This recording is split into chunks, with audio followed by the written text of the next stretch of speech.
দর্শক, এখানেই সংঘটিত হয়েছিল ইসলামের গুরুত্বপূর্ণ যুদ্ধ, উহুদের যুদ্ধ। এখানেই শহীদ হন নবীজির প্রিয় চাচা হামজা ইবনে আব্দুল মুত্তালিব রাদিয়াল্লাহু তাআলা আনহু। নবীজি সাল্লাল্লাহু আলাইহি ইসলাম এই পাহাড় সম্পর্কে ভালোবাসার কথা বলেছেন।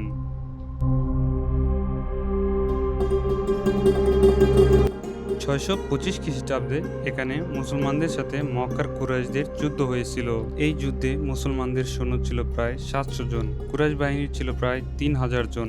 প্রথমে মুসলমানরা জয়ী হচ্ছিল, পরে কিছু তীরন্দাজ পাহাড় থেকে স্থান ছেড়ে দিলে যুদ্ধের পরিস্থিতি আস্তে আস্তে বদলে যায়। এই যুদ্ধে প্রায় 70 জন সাহাবী শহীদ হন। তাদের মধ্যে সবচেয়ে বিখ্যাত হলেন হামজা ইবনে আব্দুল মুত্তালিব রাদিয়াল্লাহু তাআলা আনহু, রাসূলুল্লাহ সাল্লাল্লাহু আলাইহি ওয়াসাল্লামের চাচা। তাদের কবর এখনও উহুদ পাহাড়ের পাশেই রয়েছে।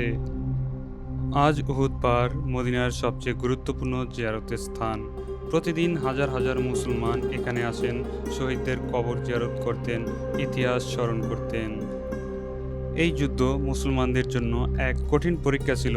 উহুদের যুদ্ধের সময় এক ছোট পাহাড় ছিল যেখানে তীরন্দাজদের বিশেষ করে রাখা হয়েছিল।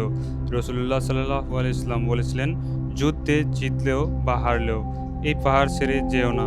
কিন্তু কিছু তীরন্দাজ যুদ্ধের সময় নিচে নেমে গেলে শত্রুরা সেই সুযোগে আক্রমণ করে বসে।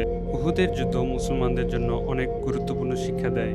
আল্লাহর নির্দেশ মানা জরুরি, নবীজির আদেশ অমান্য করলে ক্ষতি হতে পারে, এবং ধৈর্য ও ঈমানের গুরুত্ব।